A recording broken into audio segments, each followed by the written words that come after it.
Still building Android apps with XML layouts and Java in 2025? That's like coding a rocket ship. With stone tools, it might move, but you'll never leave the ground. In this series, we're building a production-ready weather app with Jetpack Compose, multi-module architecture, Google Maps, and Firebase analytics. No more XML boilerplate. No more find view by ID archaeology. Let's start building smarter before your next app becomes your next headache. Before we write a single line of code, let's talk about the why. Clean architecture is about one rule: important stuff in the center, replaceable stuff on the outside. The domain holds pure Kotlin business logic and interfaces. Presentation handles UI and user interaction, and data implements the domain's interfaces to talk to APIs, databases, or frameworks, ensuring testability and maintainability. Structured list-like delivery.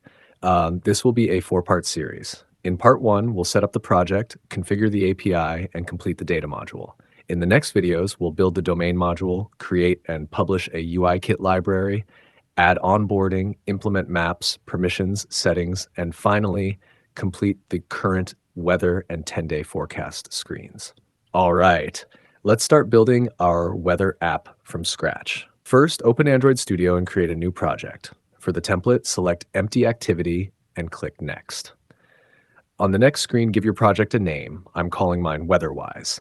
Update the package name if you'd like, and set the minimum SDK to API level 29, Android 10. For the build configuration, choose Kotlin DSL so we can manage our Gradle files in KTS format. Click Finish and let Android Studio create the project. It might take a few seconds to sync dependencies. Just wait until you see the Gradle sync finished message at the bottom before moving on. While Gradle is syncing, let's take a quick look at the 2 weather APIs we'll be using in this project. First up is weatherapi.com, an excellent choice if you're just getting started. It offers up to 1,000 API calls per month, which is more than enough for development and small projects. With the free tier, you get 3-day forecast, hourly forecast, air quality index, AQI data, weather alerts. The second one is openmedio.com, another great resource. It gives you 10,000 API calls daily. And here's the best part: no API key is required. It includes 14-day forecast, hourly forecast, 15-minute forecast for higher accuracy, support for multiple weather models. All right, let's grab our API keys and explore the endpoints. First, head over to weatherapi.com. Sign up for a free account by completing the basic registration form. Once you've confirmed your account and logged in, you'll land on the dashboard. Here, you'll find your API key. Make a note of it. We'll be using it later in the project. On the same dashboard, there's an interactive API Explorer. This is a great way to play around with different API endpoints and see what data they return. For example, you can select the forecast endpoint, set the location, and instantly view the JSON response structure. I'll quickly copy the generated API URL and open it in Chrome so you can see the raw response. Now let's check out openmedio.com. One of the nice things here is that you don't need an API key. Just select the parameters you want, like temperature, precipitation, wind speed, and so on. At the bottom, it will generate a ready-to-use sample URL based on your selection. I'll copy that URL and paste it into Chrome so we can check out the JSON response for ourselves. It's time to set up Firebase so our app can track analytics and other services. Open firebase.google.com and log in with your Google account. Click Add Project to create a new one. For the project name, I'll use Weatherwise, the same name as our app. Click Continue and follow the basic setup steps. Firebase will now create your project. This usually takes about 10 to 15 seconds. Once you're on the Firebase dashboard, click Project Overview and then Project Settings. Here, click the Android icon to start registering our app. In the registration window, enter the package name exactly as it appears in your Android Studio project. You can also set an optional nickname. Next, we'll need the SHA-1 key, a unique fingerprint used for authenticating your app with Firebase services, like authentication and dynamic links. To get it, go back to Android Studio. On the right-hand side, open the Gradle panel. Expand your project, go to Tasks, Android Signing Report, and double-click it. In the Run window, you'll see your SHA-1 printed. Copy it and paste it into the Firebase registration form, then click Register App. Firebase will now give you a file called googleservices.json. This file contains all the configuration your app needs to connect with Firebase services. In the next step, Firebase will show you the dependencies to add. For now, just copy and paste them into the root level and app level Gradle files exactly as shown. Later, we'll refactor them into our version catalog for cleaner dependency management. Finally, move the googleservices.json file into the app module's root directory inside your Android Studio project. Once that's done, sync your project to complete the Firebase setup. Next, let's set up our Google Maps API keys so we can integrate maps and location features into our app. Go to console.cloud.google.com and sign in with the same Google account you used for Firebase. From the top left dropdown, click Select Project, then choose New Project. Give your project a name. I'll call mine Weatherwise Maps. Leave the location as No Organization and click Create. Once your project is created, click Enable APIs and Services at the top of the dashboard. On the API library page, search for Maps, and then select Places API. On the next page, click Enable to turn on the service. To use Google Maps APIs, you'll need to set up billing, even for the free tier. Add your payment method. I'll quickly do that off screen. And once it's done, we can move on. After enabling the service, you'll get an API key. Make a note of this key. We'll be adding it to our app later. Right now, this key is public. Anyone who has it can use your quota, which is not safe. So let's restrict it to our Android app. Enter your package name and SHA-1 key from the Firebase setup step. Now our key is locked to our app, but we can restrict it even further by allowing only the APIs we actually need. Under API restrictions, choose Maps SDK for Android and Places API. Click Save. You'll now see that all the required services are enabled and marked with a green. Next, we'll set up our multi-module architecture and start building the data layer. Now that we have our API keys ready, let's store them securely in our project instead of hard-coding them in the code. In Android Studio, go to the root folder of your project and open the local.properties file. This is a private file that's not pushed to version control, meaning your keys stay safe and out of public repositories. Here we'll add our keys like this. Next, open the app module's build.gradle.kts file. We're going to read the keys from local.properties and make them available in our app through build config. At the top of the file, add the following code to safely load all properties from local.properties if the file exists. Inside the default config block, we'll fetch our keys and pass them to build config so they can be accessed from anywhere in the code. Once you've added this, click Sync Now to apply the changes. Now, let's spin up our data layer. In Android Studio, go to File, New Module, choose Android Library, and name it Data. This module will own everything network-related: retrofit clients, interceptors, DTOs, repository implementations. Just like we did in the app module, we'll read our keys from local.properties and expose them via build config. That lets us safely access the weather API key without hard-coding it. Next, we'll add the core dependencies: Retrofit, OKHTP, a JSON converter, coroutines, and HILT for DI. To keep you moving fast, I've prepared a GitHub gist with the exact versions and libraries for part 1. Paste those in and sync Gradle. Let's set up the package structure for our data module so everything stays clean and easy to navigate. At the top level, create these packages: database, DTO, DI, remote, repository. Under database, add cache, preference, and room. These will handle in-memory cache helpers, key and room entities, DAOs. Quick note, database is a bit misleading because it also contains non-DB storage. A better name would be local. We'll rename it in the next video. In DTO, create AQI and weather to hold network response models separately. In remote, add API for retrofit interfaces and handler for interceptors, error mappers, and network utilities.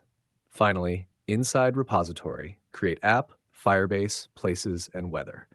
These will host the concrete repository implementations that talk to APIs, preferences, and caches. With this scaffold in place, our data layer has clear boundaries, and wiring new features won't turn into a folder jungle. Next, let's define our repository interfaces and their implementations. Quick heads up, in proper clean architecture, the interfaces live in the domain layer and the concrete classes live in data. We're placing both in data temporarily just to keep momentum. In part 2, we'll move the interfaces to domain. We'll start with a weather repository and its concrete weather repository impl for forecast and AQI endpoints. Then create a places repository for geocoding and place details with its implementation, and an analytics repository with a Firebase Analytics repository implementation to track screens and events. Add a user settings repository with its implementation to read and write user prefs like units and default location. Finally, under our local storage package, add 2 more pairs, a data store repository for key value settings and a database repository for room-backed cache data. Keep names consistent and focused on responsibilities, so it's crystal clear what talks to APIs, what logs analytics, and what persists local state. Enjoying the build so far? Hit like and subscribe. It's quick for you, but a huge boost for me to keep these tutorials coming. Now let's define the repository behavior, starting with our weather repository. This interface will outline the 4 key suspend functions our app will need from the weather data source. Get current weather fetches the latest weather conditions for a given location right now. Get tomorrow's weather retrieves tomorrow's forecast so users can plan ahead. Get weekly weather provides a 7 to 10 day forecast depending on the API for long-term planning. Get AQI health recommendation returns air quality data along with health guidance based on pollution levels. By keeping these as suspend functions, they can run asynchronously without blocking the main thread. And because they're defined in the repository interface, we can swap the actual data source later without touching the rest of the app. The repository will also have methods like get user settings to fetch saved user preferences, such as units, theme, and notification settings. We'll add save units for storing metric or imperial preferences, save appearance for light, dark, or system themes, save onboarding status to mark onboarding completion, save daily notification for toggling daily updates, save severe notification alerts to control severe weather alerts. Next, we'll handle location-related storage inside the same repository. We'll define insert location to save a location to the user's list, get current location to retrieve the currently selected location, insert location and set current to save a new location and set it as the current one in a single step. We'll also add a generic get put mechanism that can accept a parameter of type T. This will allow us to store and retrieve any type of data in a reusable way, without writing separate functions for every new type of information we might want to persist. Lastly, we'll define the behavior for analytics tracking. Our focus will be on tracking key user interactions and behaviors. So we'll add methods to log click events, track screen views, set screen events, and update user properties. For example, recording whether the user prefers MPH or KMPR. These analytics hooks will later connect to Firebase Analytics in the data layer, giving us valuable insights into how the app is being used. Next, let's create the placeholder classes for our dependency injection setup. In simple terms, DI, dependency injection, is a way to tell our app how to create and provide the objects it needs without hard coding their construction everywhere. We'll add 3 modules inside our die package. A network module, which will later provide all network-related dependencies like Retrofit, OKHTTP, and interceptors. A database module, which will provide database-related dependencies such as room DAOs and data store instances. A repository module, which will bind our repository interfaces to their concrete implementations. So whenever the domain layer asks for a repository, Hilt knows exactly which class to provide. There are 2 important annotations you should know in Hilt: @provides and binds. @provides, use this when you need to tell Hilt how to construct an object. For example, if you're creating a retrofit instance, Hilt doesn't know how to build it by default, so you provide a function that returns it. It's best suited for classes you don't own or when you need some logic to build the dependency. @binds, use this when you already have an interface implementation pair and you just want HILT to know which implementation to use. For example, when you have a weather repository interface and a weather repository impl class, you bind the interface to its concrete implementation. It's leaner and more efficient than at provides because HILT doesn't need to run extra code. It just maps the interface to its implementation. The repository module needs to be an abstract class because we're using @binds inside it. @binds works only with abstract functions. It's basically telling HILT when someone asks for this interface, provide this implementation without writing construction code. That's why the class itself must also be abstract. The @module annotation marks the class as a HILT module, meaning it provides or binds dependencies for injection. The @install_in annotation tells HILT where this module should live. For example, if we use @install_in singleton component class, it means the dependencies provided by this module will have an application-wide lifetime and can be injected anywhere in the jump to our local cache class and complete its implementation. Local cache is a tiny, coroutine-friendly in-memory cache. It's generic over V, any, lets us set a max size and a time to live TTL using Kotlin duration, and it evicts least recently used entries when we overflow. Each cached item is wrapped in a cache entry that stores the value and its expiry timestamp in milliseconds. We use a linked hash map with access order equals true, so reads bump recency. Overriding remove eldest entry gives us automatic LRU eviction when size is greater max size. Because multiple coroutines may hit the cache at once, a mutex guards all reads and writes so the map stays consistent and thread safe. Put inserts or refreshes a value and computes an expiry time using either the provided TTL or the default. It runs under the mutex, so writes are atomic. Get returns a result of type V. It fails if the key doesn't exist or if the entry is expired and removes expired entries on the spot. If the value exists and matches the requested type, it returns result.success. Get or fetch is the convenience path. Try to return a fresh cached value. If missing or expired, compute it via the fetch suspend lambda, then store it with TTL and return it. Remove deletes a single entry safely under the mutex. Clear wipes the entire cache. Size returns the current entry count. Note it can include expired items that haven't been touched yet. Sweeping or accessing them clears them. Sweep expired proactively scans and removes all expired entries in one pass, returning how many were cleaned. Next, let's look at our data store extension functions, which simplify how we save and read preferences. The first one, setValue, is a suspend extension on data store preferences.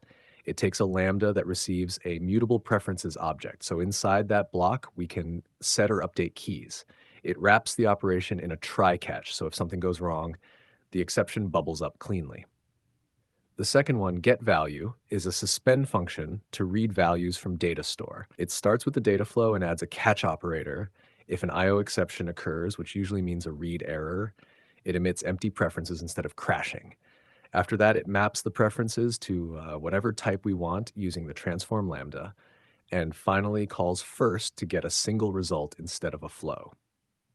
Now let's set up our entity class for room.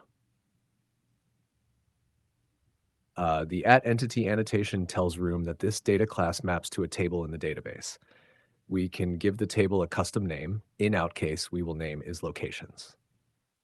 The indices parameter lets us create database indexes. These speed up queries and can enforce constraints. Here we've indexed the combination of latitude and longitude and marked it as unique, so we don't accidentally store duplicate locations. The @primary key annotation marks the column that uniquely identifies each row. With auto-generate equals true, room will automatically assign an ID whenever we insert a new location. This entity defines a locations table with a unique latitude-longitude pair, an auto-generated ID as the primary key, and extra fields for city, area, country, and whether it's the current location. This location DAO defines all the database operations for our locations table. We have methods to insert, update, delete, and query locations, plus a helper to clear or set the current location. The two @transaction functions make sure that whenever we mark a location as current, the old one is cleared in the same atomic operation, keeping the database consistent. This app database class is our room database holder. The at database annotation tells Room which entities it manages and the schema version. By extending Room database, it gives us the generated implementation. And through location DAO, we can access all the DAO methods to interact with the locations table. Let's set up our DI for our local data source. This database module is a HILT module that provides all our local database dependencies. It's annotated with module and at install in singleton component class, which means the dependencies live for the entire lifetime of the app. At the top, we define a data store instance named weatherwise using preferences data store. Then we have two provider functions. Provide channel DAO, which takes our app database and returns a location DAO for all location operations, and provide app database, which builds a room database named weatherwise database using the application context. Both are annotated with @singleton, ensuring there's only one shared instance of the database and DAO across the whole app. Inside the remote package, we're adding the pieces that actually talk to the internet. First, a base URL interceptor that rewrites requests to the correct host, whether API, OpenMedia, or Places, based on annotations. So our code stays clean and we can switch providers without touching call sites. We created different URL annotations instead of spinning up multiple retrofit instances to keep the architecture clean and lightweight. With multiple APIs in the same app, whether API, OpenMedia, and Places, you might think of creating a separate retrofit client for each base URL. But that approach quickly bloats memory, duplicates OKHTTP clients, and complicates dependency injection. The API service interface defines our API services. Each function is marked with a custom annotation at Weather API, at OpenMedia API, GitHub API, so the base URL interceptor knows which host to call. The methods themselves map directly to endpoints, one for the Weather API forecast, one for OpenMedia's weekly forecast, and one GitHub-hosted JSON for AQI health advice. All return retrofit response objects with their respective DTOs. Next, we'll add a tiny helper called safe API call to make network calls clean and consistent. It's a generic function. T is the raw DTO from the API, and R is whatever you want to map it into, like a domain model. It takes three things: an IO dispatcher, defaults to dispatchers.io, an API call lambda that performs the retrofit call and returns response T, and a mapper that converts the successful body T into R. Inside, we switch to the IO thread with context, then use run catching. We execute the call, grab response.body, and handle three cases: successful plus non-null body, return, map the body with mapper. Unsuccessful HTTP throws exception and illegal state exception when the response was successful but the body is null. If anything fails, it's captured in the result, but if the coroutine was canceled, we rethrow the cancellation exception so structured concurrency behaves correctly. Next step is to set up our base URL provider, which is the piece that works with our base URL interceptor to decide which host to hit for each API call. We start with a simple base URL provider interface that exposes a get base URL function, which takes an annotation and returns the corresponding base URL. Then we create default base URL provider at singleton class, so HILT will provide one shared instance. Inside get base URL, we check the type of annotation. Setup lets us keep just one retrofit plus OKHTTP pipeline while swapping base URLs dynamically. Next, we add the base URL interceptor, which works hand in hand with our base URL provider. This interceptor plugs into OKHTTP and looks at each request before it's sent. First, it grabs the request and inspects its method annotations using Retrofit's invocation tag. Then it checks those annotations against the base URL provider to figure out which base URL should be used. If a match is found, it rebuilds the request's URL with the new scheme, host, and port from that base URL while keeping the original path and query intact. Finally, it creates a new request with the updated URL and passes it down the chain. This allows us to support multiple APIs with different hosts.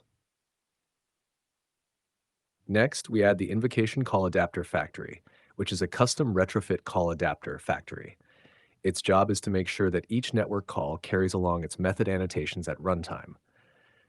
Normally, Retrofit doesn't automatically pass those annotations down to OKHTTP interceptors, but we need them because our base URL interceptor relies on reading annotations like at Weather API or OpenMedia API to decide which base URL to apply. Inside this factory, we delegate to the next available call adapter, but wrap it so that annotations are preserved. The response type just mirrors the original, while the adapt method forwards the call handling without losing metadata. In short, this piece is necessary to bridge retrofit and our interceptor, ensuring that annotations on service methods remain accessible when building and executing requests.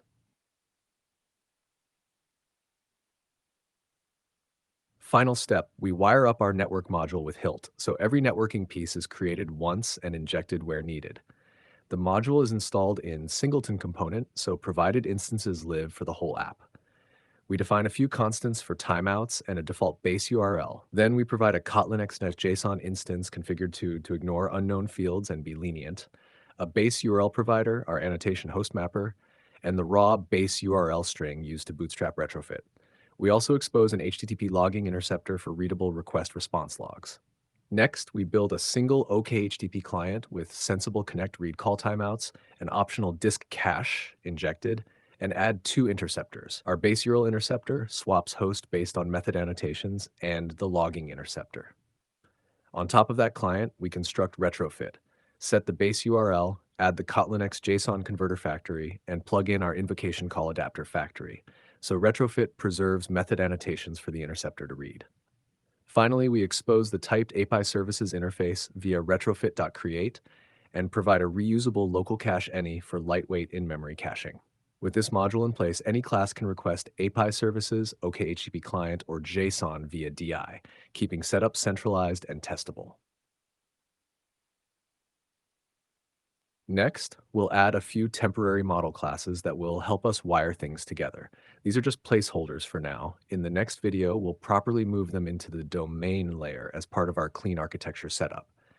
Keeping them here for now lets us build and test our data flow, but once we introduce the domain module, these classes will be promoted there so they can act as pure business models, decoupled from data and presentation.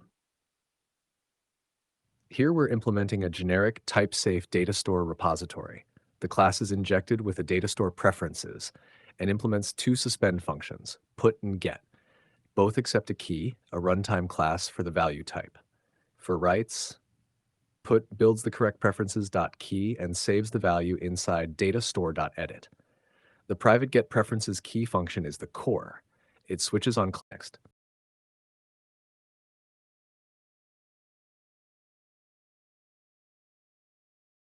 This snippet defines two inline extension functions with reified generics on data store repository. The first one, put, takes a key and a value of type T and internally calls the main put function we wrote earlier. But instead of you having to pass in T, class.java manually, the compiler fills it in thanks to reified T. The second one, get, works the same way. You pass just the key and a default value, and it automatically infers the correct class type, then forwards the call to the underlying get function. We created these because it makes the API cleaner and more developer-friendly. Now we'll wrap our local stack with a database repository implementation. This database repository impl is a simple wrapper around location DAO. It implements the database repository interface by delegating calls, like inserting a location, fetching the current one, or inserting and marking it as current directly to the DAO methods. And now, it's time to wrap up our Firebase Analytics repository implementation. This class gives us a clean, reusable way to track events, screens, and user properties. We start with a helper function, which creates a timestamp string in the desired format. We use this to tag every event with the exact time it was logged. The log event method takes an event name and optional parameters. It builds a bundle, adding each parameter in the correct type-safe way. Finally, it appends a timestamp field and sends everything to Firebase using log event. The log screen view method is dedicated to screen tracking. It attaches the screen name and class name into a bundle, then logs a screen view event to Firebase. Finally, the setUserProperty method lets us associate persistent attributes with a user, such as preferred units or theme. Firebase enforces limits on property name and value lengths, so we truncate them if needed before setting. Now we're implementing the Places repository, which connects our app to the Google Places API. The class takes a Places client from Google's SDK and implements two suspend functions. The first one, getPlaces, uses find autocomplete predictions request to search for places filtered to cities. We create a session token to group related requests, build the request with the user's query, and then call placesclient.findAutocompletePredictions. predictions. Since the Places SDK uses callbacks, we wrap it with suspend cancelable coroutine so it works naturally with coroutines. On success, we map the predictions into our place suggestion model. The second function, getLatLang, takes a place ID and fetches the location's latitude and longitude. We build a fetch place request, ask only for the lat_lng field to keep it efficient, and then call placesclient.fetchPlace. If successful, we extract the latlang and wrap it into our location latlang model. Otherwise, we return null.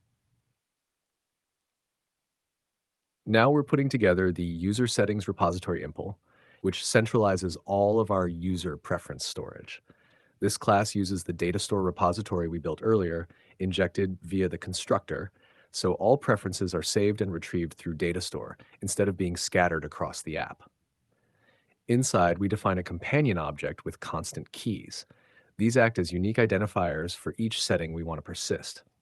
For now, getUserSettings is just a placeholder. In the next video, we'll replace it with a proper domain model instead of returning a string.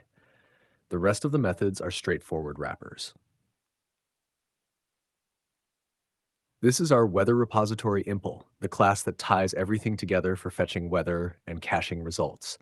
It implements the weather repository interface and is injected with two things: the Retrofit-powered API services for making API calls and a local cache for short-lived caching of results. At the heart is the private helper cache or fetch. Given a cache key, an API call, and a mapper, it first tries to return a cached value. If the cache is empty or expired, it executes the API call using safe API call, maps the response, and if successful, stores it back in the cache. This ensures we don't hit the network unnecessarily while still keeping data fresh. The public methods are straightforward wrappers around cache or fetch. The private function weather call builds the query for the weather API forecast endpoint. Finally, the companion object defines all query parameter constants, supported unit types, and reusable cache keys.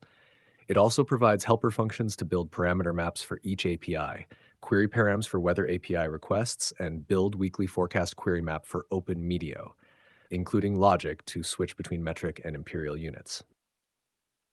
In short, this repository gives us a clean, coroutine-friendly, cached API for weather and AQI data, abstracting away all the raw networking and parameter building details. Perfect. We've now stitched together all the pieces of our data layer: local cache, data store, room, repositories, Firebase Analytics, places, and weather API is to run the app and confirm that it compiles and builds correctly. So let's head over to Android Studio and click Build, Make Project, or simply hit the Run button on the toolbar. And that's it for part one. We've laid down the entire data layer with caching, local storage, repositories, Firebase, and networking all set up. In the next video, we'll move into the domain layer, create our models, and start wiring the app's core logic. If you found this helpful, don't forget to like this video and subscribe to the channel. It really encourages us to keep bringing you deep dive tutorials. Thanks for watching, and I'll see you in the next one.